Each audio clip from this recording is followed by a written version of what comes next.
Thanks for coming to my talk on the last day of the conference. This is like the least ideal day to give a talk, so I appreciate that you're here.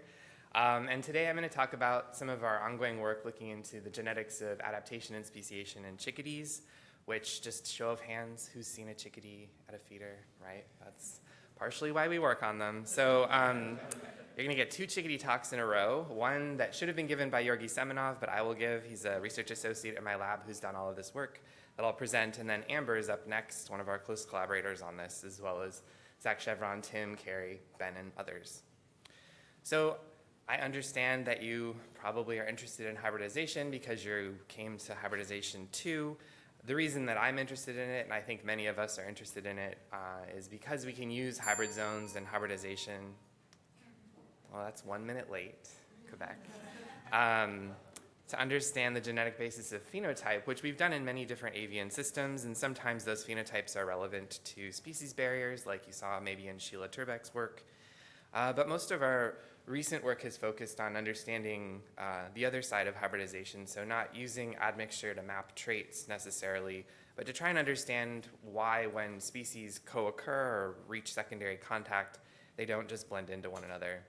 And more recently, and I think in the last hybridization session, we saw this as well, that anthropogenic change is leading to more or different cases of hybridization than we've seen in the past. And so we've been focusing on this as well in Boulder, but I won't be talking about that today.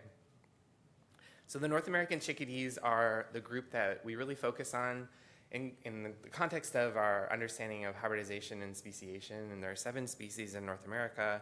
Most of us are familiar with them from that show of hands, and that was probably the black-capped chickadee. But I think chickadees are interesting for a number of reasons. They're non-migratory birds, so they have to figure out, evolve ways to overwinter in places that you and I would probably just die, right? These are 10-gram birds, so they need really functional metabolic, their basal metabolic rates and summit metabolic rates need to be attuned to the habitats that they're trying to live within, and they're widespread across North America. They have other really cool adaptations to surviving the winter, and I'm not going to talk as much about those today, but they have this really amazing spatial memory that they use. Not all of them use, but many of them use. If there's a C there, it means that species caches. They can cache 10, 20, 30, 40,000 seeds in individual locations every year, and then remember where those are and recall those locations to survive over the winter when their food resources are lower. And so this variation in caching behavior is something the lab is really interested in, and we focused a lot on the genetics of caching behavior in mountain chickadees, but it's also relevant to the hybrid zone stuff I'll discuss today. So in North America, there's kind of 2 species pairs that hybridize quite regularly. One pair looks quite different from what, well, these are, I mean, if you're not a birder, you're probably like, what? They're gray.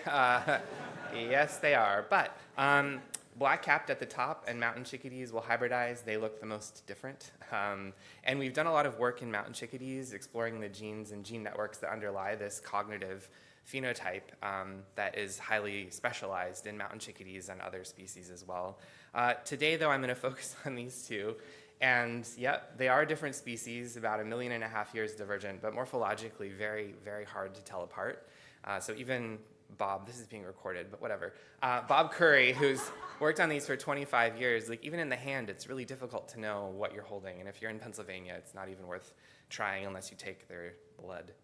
And so I've started working on this hybrid zone as a postdoc, and in Pennsylvania used Bob Curry's long-term data to establish that this hybrid zone is moving really rapidly at about 1 kilometer a year, and you can perfectly predict its rate of movement based on winter temperatures, minimum winter temperatures. And so when we published this paper, people had only tried to associate the hybrid zone and its movement with temperature in that Pennsylvania location.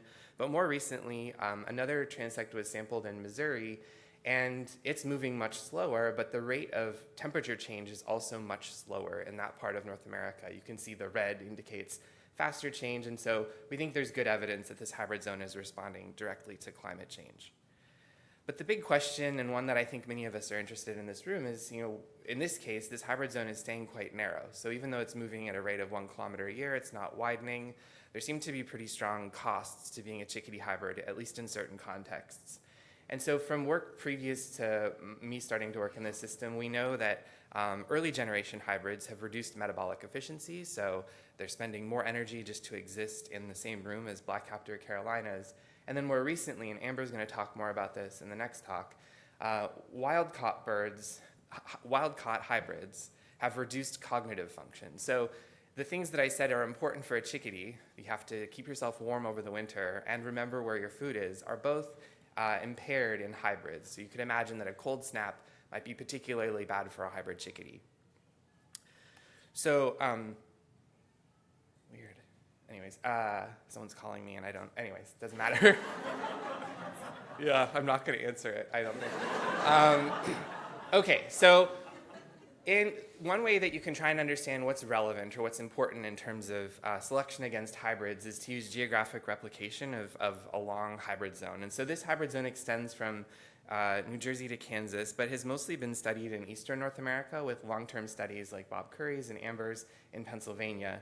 More recently, to just understand, like, if we look at geographically consistent signatures of reduced introgression, so what's not moving across the species barrier consistently geographically, do we see any evidence that those phenotypes, which we expect to be breaking down like metabolic function and cognition, do we see evidence of that in the genome just broadly? And so we've done a whole panel of genome sequencing of allopatric birds in these two hybrid zone transects, and this next slide is too much, but don't worry.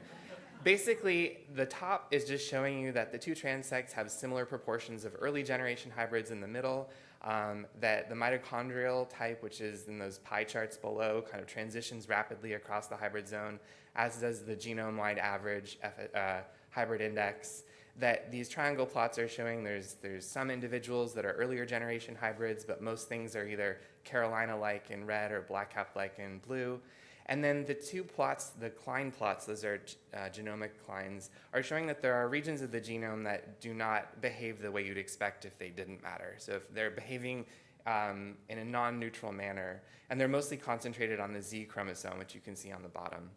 When you just summarize like what is consistent, so there is a lot of consistency between Missouri and Pennsylvania, and when you summarize that, this is a horrible plot that looks even worse up on here because I use a Mac and whatever. What I'm highlighting down here, and it's kind of hard to see, is that the most enriched, consistently non-introgressing parts of the genome between Pennsylvania and Missouri are related to metabolic function and neurological function. So highly, highly enriched. You can't necessarily see it, but there's bubbles all the way towards me. So when we look at what's consistently not moving between the two species and what's potentially important for the maintenance of reproductive isolation, we see enrichment for metabolism and neurological function, which is exactly what we'd expect, but it's cool to see that in this geographically replicated manner.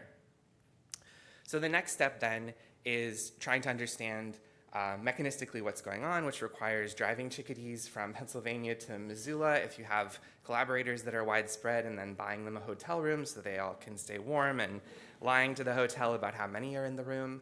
Because we got stuck in Whitehall. This is what it looks like as you're trekking across the country with these and death metal going to keep you awake, which is Yorgi's preferred mechanism. Anyways, so we got 54 of these chickadees spanning both parentals and hybrids to Missoula, and then they underwent a 6-week cold acclimation experiment where they were held at -5°C. Unfortunately, we had some deaths. Anyone who's tried to do this is, it's challenging, but we have data, pre and post data, summit metabolic rate, endurance, VO2 max, those sorts of things, as well as gene expression data that I'm not going to present today. But the distribution of hybrid indexes is annoying. So, like I said, you can't tell what they are when you catch them. Unfortunately, I think some of the ones that spanned the middle from black-cap-like on the left to Carolina-like on the right probably died preferentially, which we're looking at right now. But we do have data from all of these individuals. Interestingly, like after the cold acclimation of 6 weeks, there's no difference in their summit or VO2 max or summit metabolic capacity. These sample sizes are small, but there is a big difference in their endurance, which is the amount of time in minutes that an individual can maintain 90% of its VO2 max over the course of the trial. And so these black-cap-like back crosses seem to suffer. There's only 4 of them, but there's a clear difference between their ability, their endurance capability and the other hybrid categories. We've also run genome-wide association studies using these metrics and others to see if there's any regions of the genome related to these performance differences. And there are. And when we look at how that list aligns with what's not introgressing across the genome, it's not as many as I thought would kind of match between what we see in nature and what's related to the phenotype, but it's more than a handful, and we're exploring those more right now. And so we're looking more into, so we have gene expression data from all of these individuals that we have kind of in the pipeline right now. And we are seeing some crosstalk between the consistent geographic patterns in nature and then regions of the genome related to what we think matters in terms of overwinter survival, like metabolic function, your ability to keep yourself warm, and so on. Amber's going to talk a lot more about the cognitive piece, but I just wanted to show you something that, I mean, this is a cute video, but anyways, these chickadees, we can measure their spatial memory in captivity as well. So this is an associative learning test where the chickadee made one mistake and then found where its worm was and is very happy about that. In this study, we actually have 90 individuals that were raised in captivity from day 10. We have a good spread of hybrid indexes and so on. And the test I just showed you is an associative learning test, so it's meant to test spatial memory. We don't see consistent differences between the categories, but there's still variation with individuals, enough to run genome-wide association and find that there's a lot of regions of the genome related to spatial memory in these captive birds that we also see in our mountain chickadee studies in nature. So we are seeing consistent signatures of spatial cognitive function between species and within the hybrid zone. And this plot is just the most interesting plot to me. So cognitive phenotype gets worse as you move towards me. And this is the regions of the genome from that GWAS that seem to be important for cognitive function. And so you can see that the worse you are, the more heterozygous you are at those loci. But you're not like maximally heterozygous. You have like 60% of your loci are heterozygous. This doesn't correlate with overall hybrid index of an individual. It correlates with how heterozygous you are at the loci that matter for cognitive function, which is very cool, I think. So I just wanted to show you that in case you can help me explain it in the future.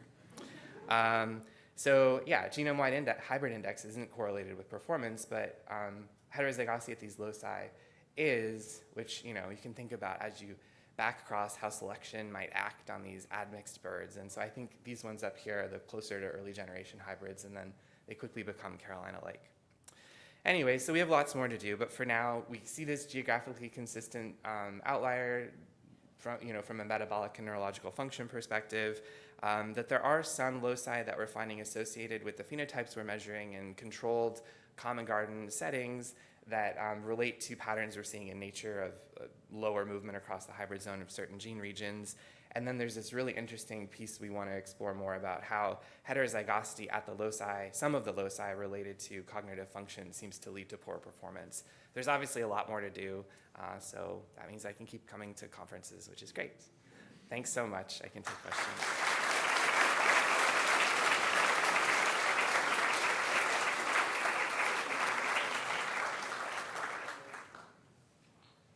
I don't actually know. Oh yeah. It's 11:28, so if people have questions, but if not, that's also fine. Yep. Actually, where did the temperature data that you showed very early on? Because I noticed a lot of circles. So are those observation stations? Yeah, the temperature data in that 2022 paper, yeah, I don't actually know. That wasn't a paper that I wrote, but it's some kind of climate layer data. It might be from weather stations, yeah. I wonder if you spatially interpolated between those points. Hello. Thanks so much for coming, and hopefully many of you just saw the great talk that Scott gave us, because this is going to follow up on some of what he spoke about. So my name is Amber Rice. I'm at Lehigh University, and I would like to tell you a little bit more about the cognition project that we've been working on with hybridizing chickadees, as well as looking at some of the underlying genetics for the cognitive behaviors that we have found, or that we've been studying. So in my lab, we focus a lot on understanding the reproductive isolating barriers that act to maintain species boundaries. And we're especially interested in the postzygotic barriers, right? So the ones that act to minimize gene flow, even when you have hybridization going on. And so there's a lot of different reasons why selection might act against hybrids. And there's been a lot of great work looking at a number of these different mechanisms, including things like developmental incompatibilities, when the genes of the two species interact and that doesn't end up well for the hybrid offspring. When you have situations where the hybrid phenotype doesn't match well with their ecological environment, or even hybrids sometimes have difficulty attracting mates. But it's only been quite recent that we've been thinking about how hybridization could impact cognitive abilities. So if cognitive abilities are important for fitness, and Scott just gave an introduction to why that might be in chickadees, then if we have an impact of hybridization on cognitive abilities in hybrids, this could also contribute to reproductive isolation. So my lab does focus on the hybridizing black-capped and Carolina chickadee. And so you can see the ranges there to the left. The black-capped chickadee has the northern and much wider range. And the Carolina chickadee is in the southeast US. And their ranges overlap in this nice narrow east to west hybrid zone, which is in red there. And where Lehigh University, where I'm at, we're located right at that yellow star, which is actually in the hybrid zone in southeastern Pennsylvania. There is a fair bit of hybridization that happens within this narrow hybrid zone. And some great work coming from the Pravasudov lab, working on mountain chickadees, has also demonstrated that cognition really is important for fitness and impacts chickadee survival. So this really sets up a nice system to look at whether cognition can act as a reproductive isolating barrier.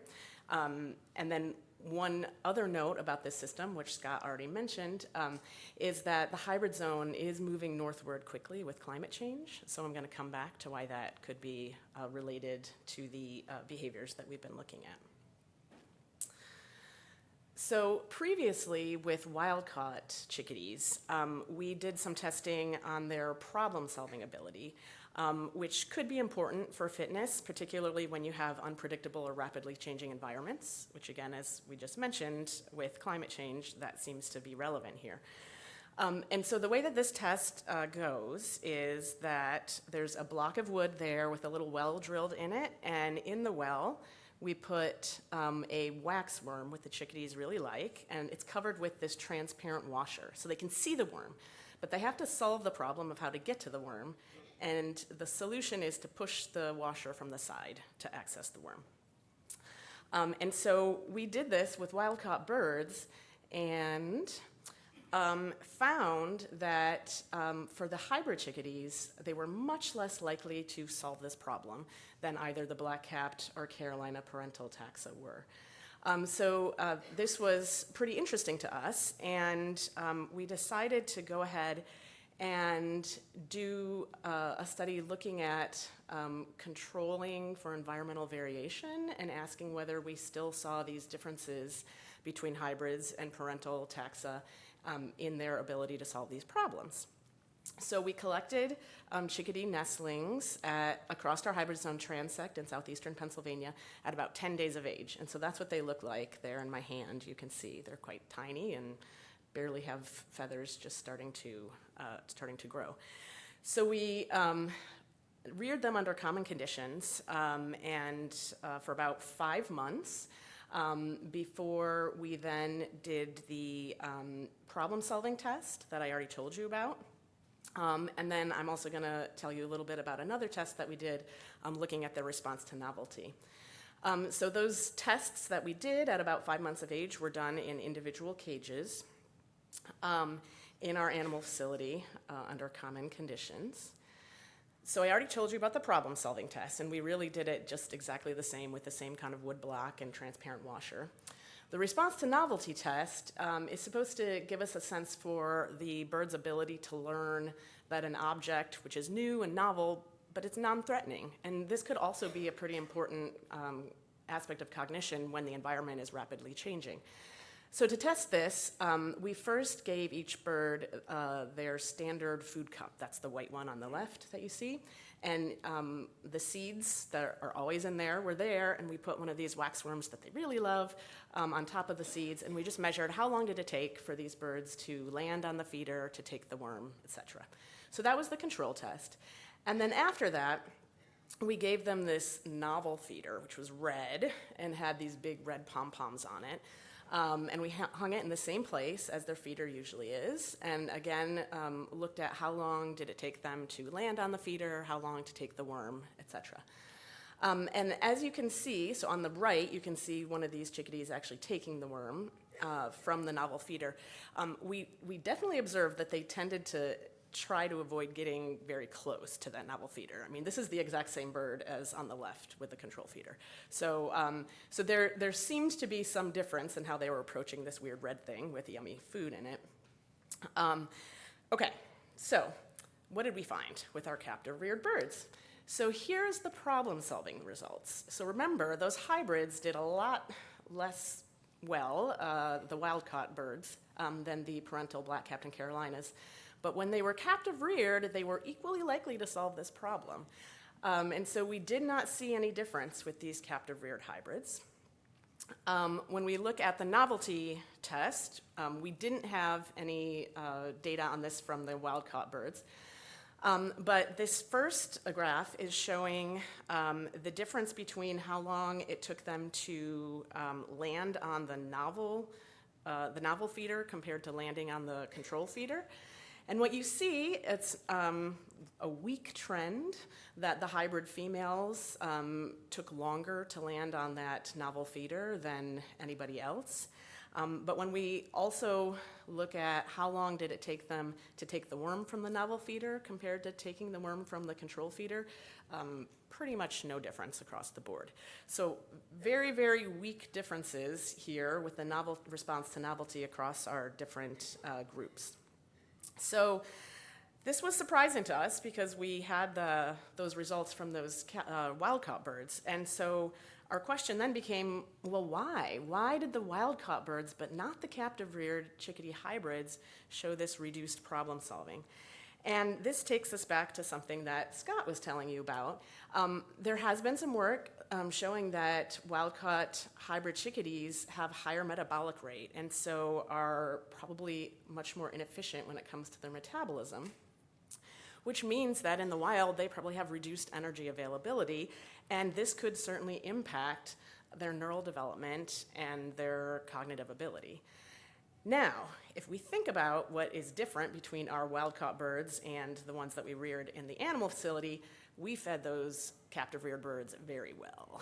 So they also were in these small cages and didn't have a whole lot of energy to expel, and so I really think that it's possible that the reason we don't see these same differences is because the impacts on cognition might be an indirect outcome of hybridization because of this impact on metabolic efficiency.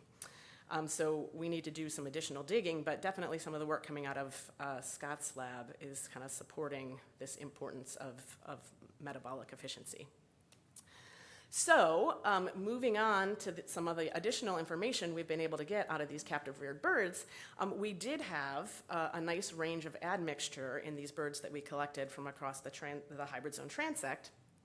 And so with that range of admixture and a lot of cognitive behavior variation, Scott and his research assistant, Yorgi, were able to do genome-wide association studies to ask whether or not we could find some loci that were associated with these cognitive behaviors. So, with the problem-solving performance, it turns out that there was quite a strong signal. So Scott and Yorgi sequenced the whole genome for all of these 90 birds and aligned it to their mountain chickadee genome, and found over 4,000 highly significantly associated SNPs and 988 genes within that that were also highly associated with the time that was required to solve that problem after landing. So that was really exciting. And then looking at the novelty test, not quite as strong a signal, but still more than 400 highly significant SNP associations and 118 genes that were identified as potentially associated with this cognitive phenotype. So these results are like maybe 10 days old at this point, so very, very early days. But there are, among those genes that were found to be associated with these two phenotypes, the problem solving and response to novelty, there are 22 that overlap. And just a very quick kind of search about the function of those 22 genes, and several of those genes in that group that overlaps do seem to be linked to the development of the nervous system or are highly expressed in brain tissue. So we're going to be doing a deeper dive, of course, looking at gene ontology categories and things, as well as doing additional GWAS analyses on other behavioral phenotypes that we measured. So what we have found so far is this very interesting and surprising difference between the wild-caught hybrids and the captive-reared hybrids in terms of their ability to solve a problem. And so this makes us wonder whether this is because the cognitive performance is really impacted by the metabolic efficiency that these birds experience. And so moving forward, we're going to be looking at more behavioral results, and also we have a collaborator, Tim Roth, who is looking at neuroanatomy, specifically in the hippocampus, to see if that helps to explain some of these behavioral differences. And then with the GWAS, we did see that there are a lot of genes that were associated with problem-solving performance and the response to novelty. And some of these are associated with neural development. So we will be moving forward, doing a deeper dive into that, as well as looking at RNA-seq data to look at gene expression differences in the hippocampus of these same birds and seeing if that gives us any additional information. So with that, I just want to acknowledge that there were a lot of students and both undergrad and grad students that worked on this project, and of course, great collaborators and our funding sources. Hello, everybody. My name is Matt Farnitano. I'm a grad student in Andrea Sweigart's lab at the University of Georgia, and today I'm going to be telling you about some work I'm doing to characterize a hybrid population of mimulus monkey flowers.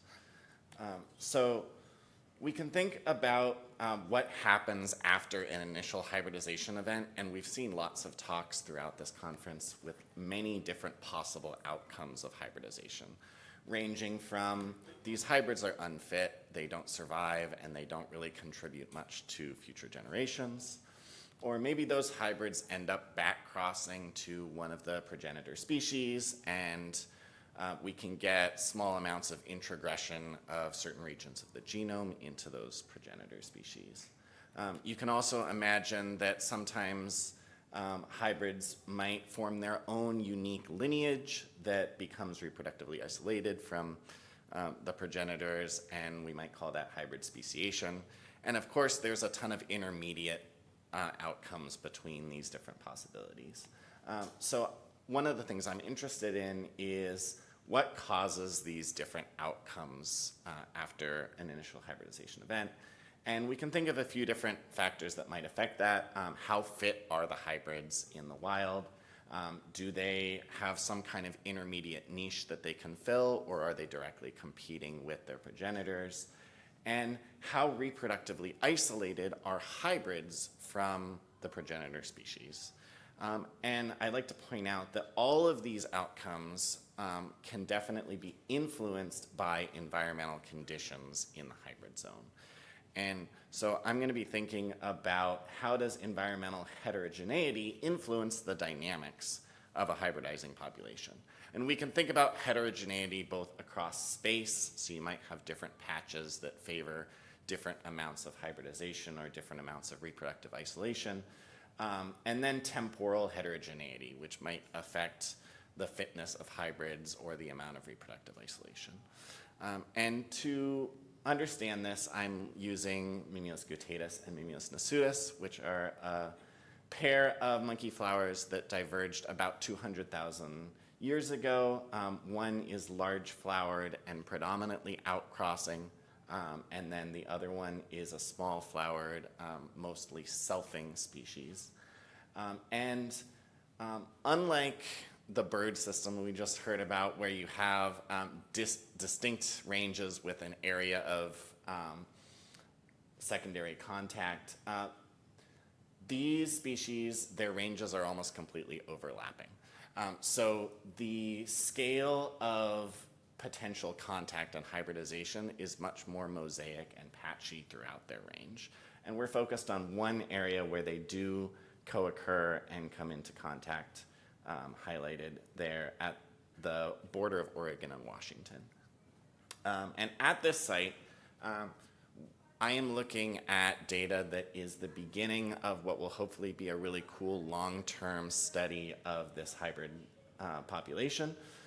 So we have actually now 4 years of data. There was an initial study conducted based on 2012 data, and now we've extended that with data from 2019, 2021, and 2022. We've also collected data in the last few years that hasn't been sequenced and analyzed yet, and we're going to continue this on into the future. In addition to that, we have multiple sites close together. So we have 2 streams at the original Catherine Creek site that are about 120 meters apart, so very close to each other. And then a third stream that's a little bit more distant, about 4 kilometers from that site. And then we have spatial sampling within each of those streams as well. And we've done a combination of maternal and offspring collections, and then low coverage whole genome sequencing, which we then use an HMM to infer the hybrid index of each of those individuals. And I've also looked at their selfing rate, because we know that selfing might vary since we have an outcrosser and selfer pair. So here's the overview of what the data looks like. So this is hybrid index on the x-axis, where on the left we have what would be pure Mimulus guttatus individuals, and on the right would be pure Mimulus nasutus. And what you notice is on the right we have a nice group of individuals that's basically pure Mimulus nasutus. There doesn't seem to be a lot of introgression in that direction into nasutus.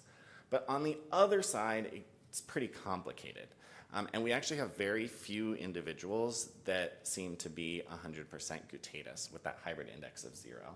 Instead, we have individuals that have a small amount of admixture, maybe 5 to 10%, and then another group of individuals that has a little bit more admixture, maybe up to 25 or 30%. And this admixture proportion also differs across the streams. So the third site, Little Maui, where we only have just the 1 year of data, but it kind of just has this unimodal distribution of hybrids. Stream 2 at Catherine Creek also has a unimodal distribution, but with a different mean. And then CAC Stream 1 is, I think, the most interesting, because it has kind of this bimodal distribution of Mimulus guttatus-y hybridy things. And if you look even more densely within Stream 1, you see that these different cohorts are actually spatially distributed even within the stream. So these are 7 different plots where we sampled, and these plots are anywhere from about 20 to 50 meters apart along the stream. So very close proximity.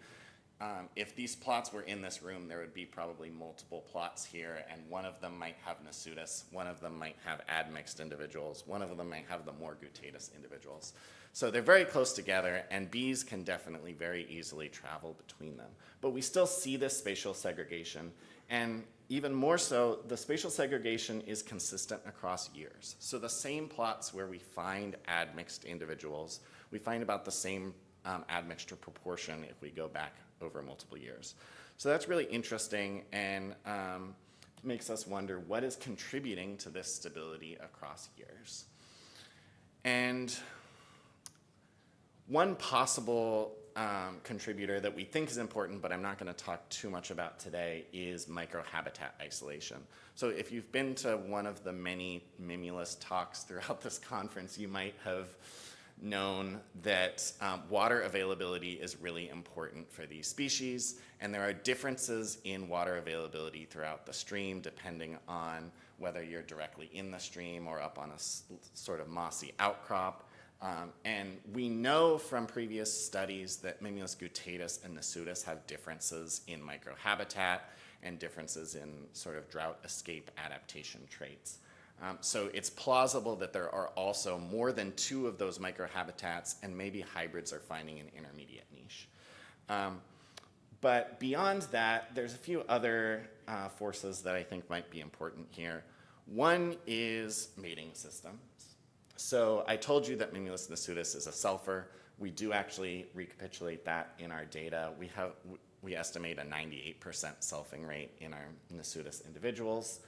So that's going to explain why we don't have very much introgression back into nasutus, because even if you get a hybrid, it's very unlikely to mate with a selfing nasutus. On the other hand, we actually do find some levels of selfing within the admixed and guttatus individuals. And actually, we expected the admixed individuals to be a lot higher selfing than the guttatus, and we don't really find that strong signal, except in the highest hybrid index ones that are closer to nasutus. But this intermediate selfing rate is going to provide some partial isolation, because the individuals that do self are, by definition, not crossing with members of a different admixture cohort. So in addition to mating system, we think that phenological isolation is really important. So within those 7 plots along stream 1 that I was telling you about, we can look at when flowers are actually open throughout the season. And we see that plots with nasutus are open earlier, plots with guttatus are open later, and the plots with the admixed individuals tend to be open in kind of an intermediate group. And that's also kind of true in stream 2, although we only have kind of the 2 groups of nasutus and admixed. So this phenological isolation is not only isolating guttatus from nasutus, but potentially isolating guttatus from those more hybrid individuals and creating multiple cohorts that are distinct from each other.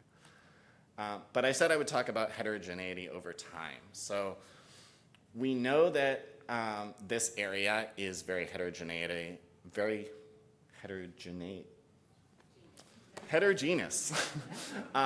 In terms of water availability, precipitation is highly variable both across seasons and within the season. And really the flowering season from like April to June-ish is probably the most important for these guys. And we see that within the years that we sampled, 2022 was by far the wettest year. And I'm going to mostly compare 2022 to 2019, which was a much drier year. And we see that 2019 actually had very few individuals. If you saw Nick Kuyer's talk, he also found that in some guttatus populations, and there was definitely a really harsh, hot, dry year that year.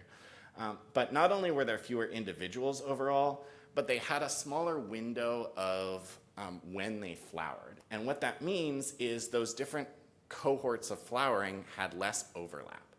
In 2022, we found admixed individuals that kept flowering all the way through when the guttatus individuals were flowering. So there was much more opportunity for overlap there. And as a result, we can measure the amount of phenological isolation between the guttatus and admixed cohorts. And it was really strong, 0.98 in 2019, but much weaker in 2022. If we look at the hybrid index of our offspring, the data kind of confirms some of those patterns that we've seen in terms of reproductive isolation. So first of all, selfed offspring mostly match their maternal parent. That makes sense. But outcrossed offspring more often are going to shift away from their parent hybrid index, from their maternal hybrid index. And when that happens, the more admixed individuals tend to have offspring that are less admixed, and the less admixed ones have offspring that are more admixed. So it's kind of a regression to the mean scenario. But we see that there's differences across years. So the guttatus in 2019 is not very influenced by hybridization, but in 2022, when we had more of that flowering time overlap, they are more strongly influenced by hybrids. And As a result, the 2019 offspring admixture actually decreased over time, or decreased overall across the whole population, whereas in 2022 it increased. So we have this kind of weird dichotomy where we have amazing stability in our hybrid zone if you look at overall admixture proportions, but we also have these changes across years. So how does heterogeneity lead to stability? Well, it may be that if you have too little isolation, then you just collapse into one lineage. If you have too much isolation, then these lineages become really distinct and they're not contacting each other at all. And heterogeneity in the environment allows for this kind of balance where you get distinct cohorts, but they're still influencing each other. And it might actually be the perfect type of scenario for adaptive introgression to kind of filter through the population without leading to complete collapse. And with that, I will, whoops.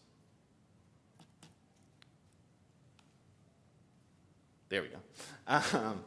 I will say thank you to all the members of the Zweigart Lab, my committee, undergrads who helped process all those offspring data. Okay, well, it's noon, so I'm going to get started.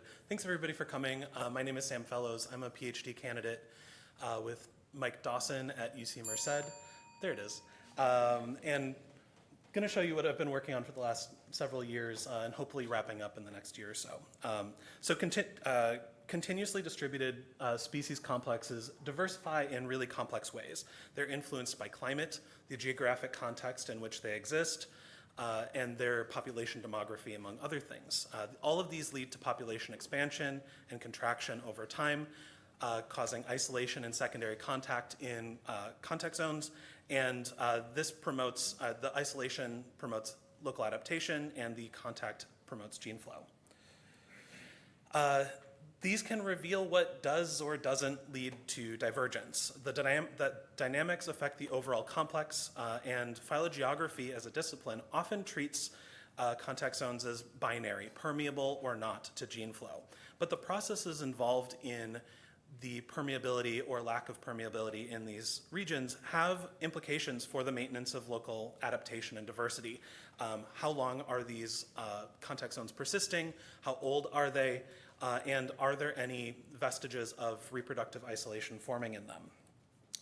So common side-blotch lizards, or Euta stansburiana, are a diverse complex of kind of small lizards eaten by almost everything. There are many described morphological subspecies, up to 14, depending on who you ask, but only about 6 are widely recognized. Most of these are morphologically defined. There are a few island taxa, but they're not on the continent, so I'm not going to treat them today. On the continent, there are 4 or 5 major lineages. In the Chihuahuan Desert, there is Steinogarai. North of that, in the Colorado Plateau, we have uniformis. In the Great Salt Lake region, we have the nominate subspecies. Next to that, in the in the Great Basin and Columbia Plateau is Nivarensis, and then most of the desert southwest is covered by Euta stansburiana elegans. And this complex, like I said, is very diverse. Previous work found biogeographic structure at the mid-peninsular Vizcaíno Desert in Baja California, Mexico. So Upton and Murphy found that in '97. This was followed up by Hollingsworth in 1999. And then looks at the Euta populations in the continental United States found additional phylogenetic structure in the US, especially California. We've got a northern, I would call it central California clade, as well as 2 southern California clades and 1 kind of spanning the Colorado River in Arizona and California. So I wanted to leverage the next-gen sequencing revolution. So I sequenced 500 samples with 500 more on the way using the 3-RADseq protocol and assembling the data in iPyrad using our upcoming annotated genome as reference. And I recovered about 4,500 loci present in at least 50% of samples. You can see my sampling scheme for the first round of sequencing here on that's the left. So what did I find with that? Well, there's a lot of structure in side-blotch lizards. Really briefly, we have support for this eastern Chihuahuan Desert Steinogarai thing. We recapitulate Upton and Murphy and Hollingsworth's Baja California break, along with some islands in there. We've got a nice big coastal Southern California group. Interestingly, a Sonora, Mexico group on the mainland Mexico. We've got a coastal California, or a central California one. We've got this Colorado Plateau thing, as well as a lot of lizards forming a clade spanning the Colorado River, not divided by it. We've also got, finally, we've also got the Niverensis clade, this one that goes from the Great Basin into the Columbia Plateau. So we've got a lot of clades, we've got a lot of mess in between there, and a lot of these are intragressed individuals that are from kind of between the major clades. So we've got a lot of, historically we've had a lot of clades, historically we've had several hybrid zones, but we don't know a ton about how they behave, and we know less about what they actually mean for the phylogeography of the complex. Now that I've generated that monster phylogeny you just saw, we have even more contact zones. So I wanted to go back to kind of basics. What do we know about these zones? Well, there are a few that we actually know things about, but we know best the contact zone in the Owens Valley, California. The Owens Valley is where the Mojave Desert meets the Great Basin Desert on the eastern slope of the Sierra and the western slope of the Inyo Mountains. That forms this really nice little like gene flow racetrack going between deserts. It's very stunning, so if you ever get the chance to go out there, absolutely beautiful. This is part of a wider contact zone between Euta stansburiana elegans and Euta stansburiana niverensis. So they overlap a little bit in the Owens Valley, but there is a little bit more of a filter barrier into Nevada to the east. Previous work here found that there's evidence of restricted gene flow, or at least potential reproductively isolating mechanisms. McKinney in 1971 found this really rapid shift in dorsal phenotype centered on Bishop, California, which is the star there. 5 miles south of Bishop, he was finding pattern type 5, this lines with chevrons pattern, and 5 miles north of Bishop, it was kind of this dark spotted converging Y shape with dark bars on the thighs. So there's this rapid shift in dorsal phenotype over the course of 10 miles. He also did some association tests. He found that lizards at the ends of this transect, but not the center, were positively assorting with one another and associating with one another. So this could mean there is assortative mating going on in this group. They're certainly discriminating against something. It could be that the northern lizards are discriminating against sympatric lizard species so that they're mating with the correct individuals. There's also a shift in dorsal pattern or dorsal scales, which are a useful taxonomic character in a lot of lizards. So as you go north up this transect, you see a general increase in dorsal scale counts. However, if you notice in the hybrid zone, the north and south distributions overlap quite a bit. So it's not super clear that this is a clear-cut hybrid zone just yet. So I wanted to subset my 3RAD data that I generated. We had data from 7 sites across the Owens Valley. I pulled those individuals and reassembled them. I got 8 to 9 individuals per site of a roughly even sex ratio. The sites are about 20 miles apart, and I generated about 7,800 unlinked SNPs. I visualized the admixture. There's broad disagreement. K equals 2 populations was the best fit according to cross-validation measurements, but K equals 3 and K equals 4 were almost as good of a fit, like within 0.1 cross-validation values. But we do have a nice we do have a nice distinction between southern and northern lizards, with red being southern lizards and blue being northern lizards. And if you see, I marked the location of the center of this hybrid zone between Braley Creek Big Pine, the BCBP, and CD. And there's a really sharp distinction there with just a little bit of funny business on either side of it. So I wanted to take a look at a little more granular level what's going on. So I modeled the decline of the SNPs. I identified about 110 fixed SNPs between the north and south population, north being the one on the left, south being the one on the right. And I tested the kind of classic 6 different fits of the Klein models. The best fit was there are no tails, there's a fixed scaling, and a fixed center. So you see on the sigmoid curve, we've got fixed differences at either end and like a kind of trend toward moderate values right in the middle. I will be adding dorsal scale counts, dorsal pattern summary statistics to kind of test McKinney's hypothesis here.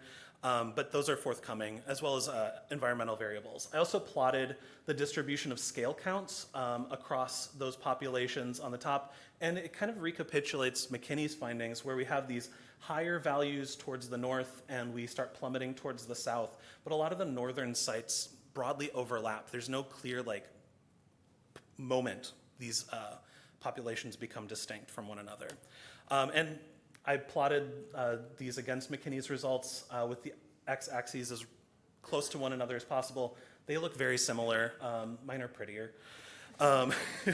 So preliminary data are suggesting this may not be a simple cline. There are multiple best K values suggesting complex population structure, and there are a few fixed differences, roughly 1.4% of SNPs that I put into the analysis.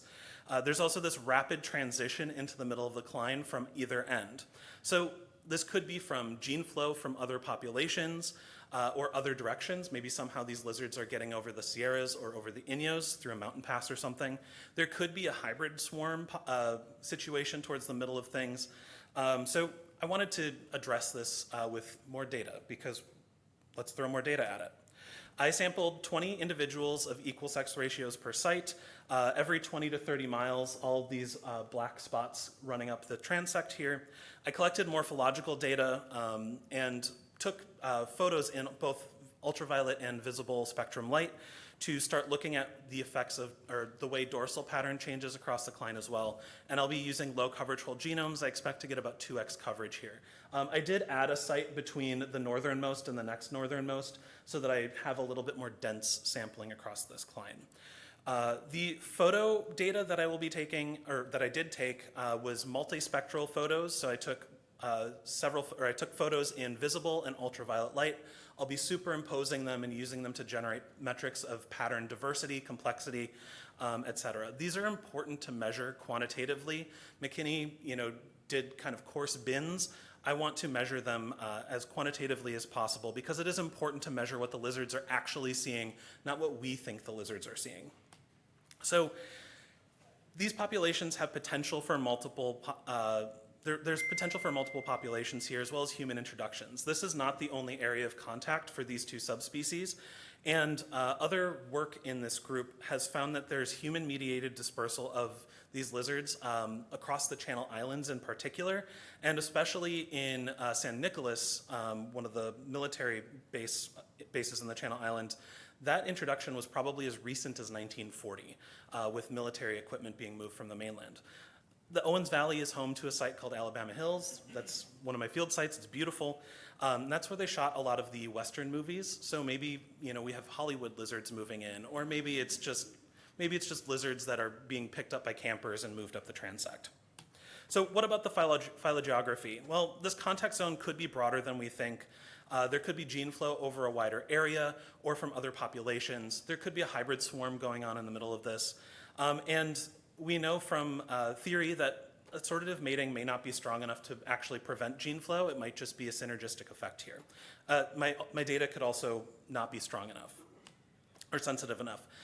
With that, I'd like to thank my advisor, Mike Dawson, all my co-authors on the phylogeography project, everybody who helped me with the genome and the genome annotation, and everybody who helped me in the field, as well as permitting agencies and people who pulled or loaned me tissues. And with that, I'll take questions.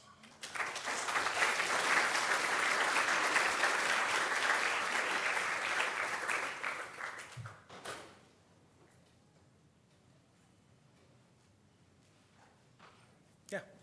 Do you think the dorsal patterning you get might be mate recognition or an ecological camouflage, or It could be camouflage. We took photos of perch sites of half of the individuals that we caught, so I'm going to be doing some crypsis matching to test that hypothesis too.